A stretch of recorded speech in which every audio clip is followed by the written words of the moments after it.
Talaga namang marami talagang masasamang nangyayari ngayon sa ating bansang Pilipinas. Dinagdagan pa talaga ito ng mga POGO founder na pinangungunahan ni Senator Lito Lapid, Senator Bato de la Rosa, Senator Bongo at mismong si Senator Robin Padilla. Silang apat talaga ang nasa taas ngayon na hinahunting mismo ng Pangulo at ng iilang mga senador na mga may mabubuting puso na talagang may malasakit sa ating bansa at pinaka-importante may malasakit sa sambayan ng Pilipino.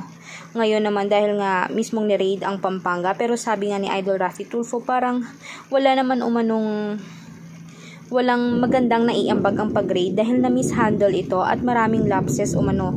Tila parang alam niyo na, para talagang may pinoprotektahan dito sa likod. Halatang malaki talagang tao ang may gawa nito at nagmamay-ari mismo ng Pogo Porak doon.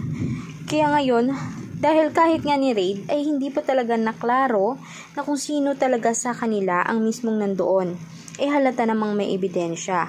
Alam naman natin na kahit mali basta mayaman ka, makapangyarihan at nasa batas ka, ay talagang malulusutan ito dahil hindi lamang isa. Hindi talaga magiging successful ang mga planong masasama kung nag-iisa lamang siya. Marami sila, mahigit 20 sila. Sino-sino kaya? Maaari niyong i-drop dito ang sa tingin niyo din mismo nakasali sa Pogo Corporation na iyon. At huwag na rin natin kalimutan mag-subscribe, like at i-share ang ating videos para sa marami pang balita tungkol sa kanila at sa mga gusto pang makulong sila isa-isa.